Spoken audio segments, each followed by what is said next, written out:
Apakah peristiwa sejarah itu baik atau buruk? Kita harus yakin dan percaya bahwa Tuhan tetap menopang segala sesuatunya.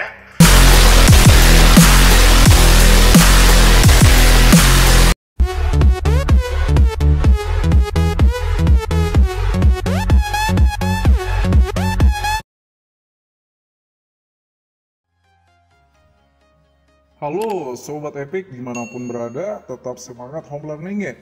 Kembali lagi bersama kakak tutor tersantuy salam semesta. Apa kabar? Sombong Sudah amat. berapa berat badan kalian? Saya harap kalian masih dalam keadaan sehat walafiat ya.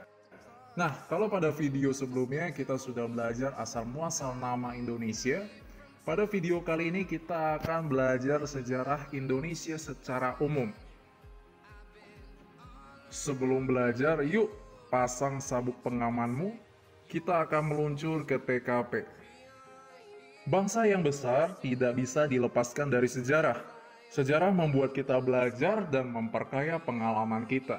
Sehingga sejarah merupakan penghubung untuk masa sekarang dalam mempersiapkan masa depan. Apalagi mempersiapkan masa depan bersama dengan dia. Fokus. Pada umumnya sejarah di Indonesia terbagi atas 3 bagian besar. Kalau kita perhatikan, silakan diperhatikan ya. Ada era prasejarah, ada era kerajaan, ada era kolonial, dan ada era kemerdekaan.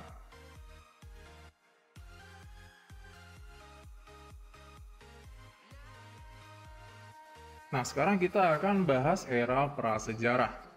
Prasejarah adalah periode di mana para leluhur kita, para nenek moyang kita tidak memiliki keterampilan untuk mengenal tulisan.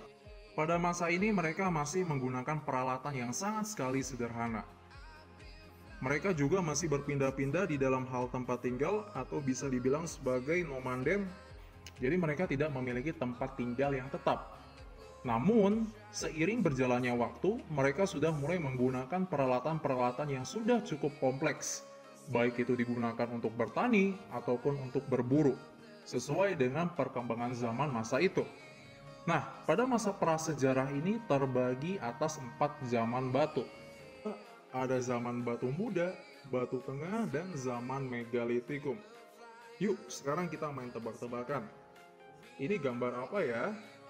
Dan kalau kalian tahu, silakan deskripsikan di kolom komentar ini.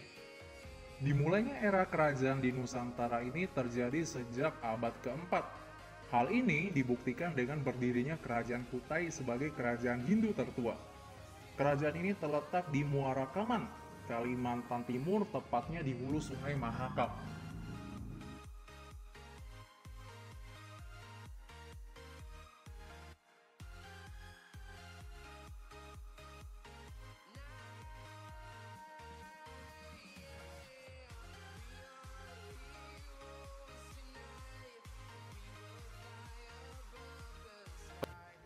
Kemudian pada abad ke-4 hingga abad ke-14, kerajaan Buddha Sriwijaya berkembang pesat di Sumatera.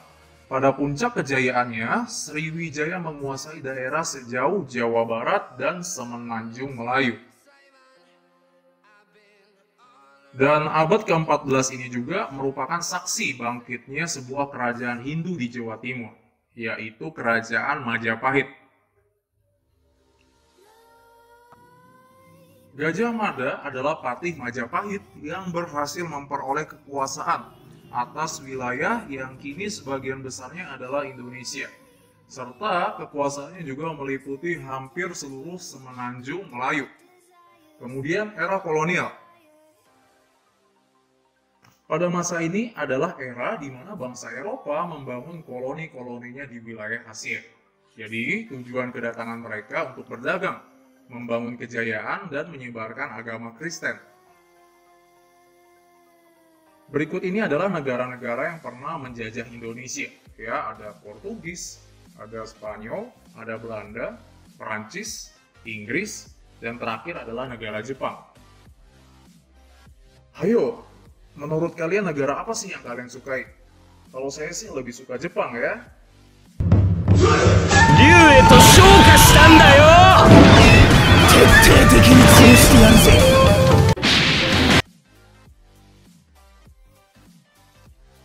Kemudian era proklamasi. 15 Agustus 1945 adalah tahun di mana Jepang benar-benar menyerah pada sekutu.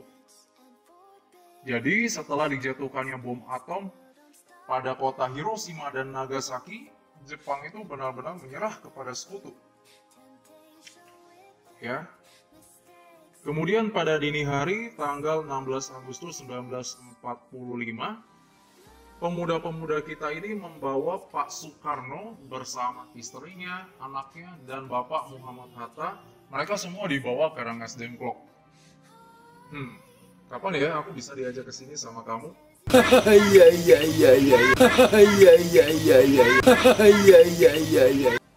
Oke, back to laptop.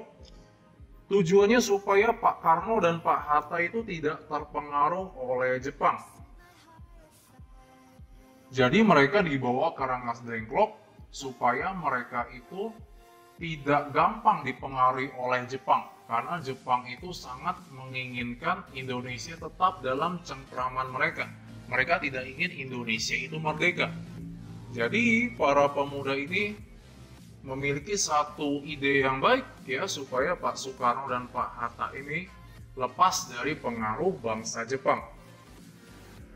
Kemudian di Jakarta ada Pak Wikana dan Pak Ahmad Subarjo yang menyetujui untuk memproklamasikan kemerdekaan Indonesia. Kemudian diutuslah Yusuf Punto untuk menjemput Soekarno dan keluarga dan juga Pak Hatta. Soekarno dan Muhammad Hatta kembali ke Jakarta, ia dibawa ke rumah Nishimura dan dibawa kembali ke rumah Laksamana Maeda. Untuk membuat konsep kemerdekaan, teks proklamasi pun disusun pada dini hari, diketik oleh siapa? Sayuti Melik. Kemudian pagi harinya, tanggal 17 Agustus 1945 di kediaman Soekarno, yaitu tepatnya di Jalan Pegangsaan Timur nomor 56 Jakarta, dibacalah teks proklamasi itu pada pukul 10 waktu Indonesia bagian Barat, dan dikibarkan bendera merah putih yang dijahit oleh istri Soekarno sendiri, yaitu Ibu Fatmawati, dan disambut gembira oleh seluruh rakyat Indonesia.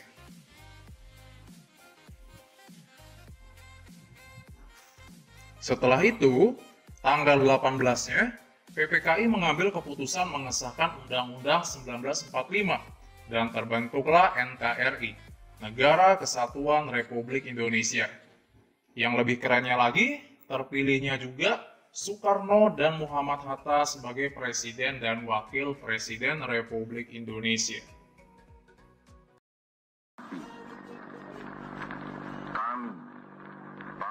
Indonesia dengan ini menyatakan kemerdekaan Indonesia.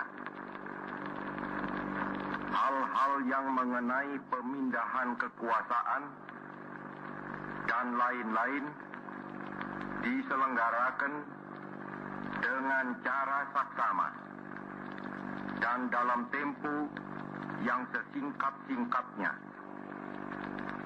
Jakarta, 17 Agustus 1945, atas nama bangsa Indonesia, Soekarno Hatta.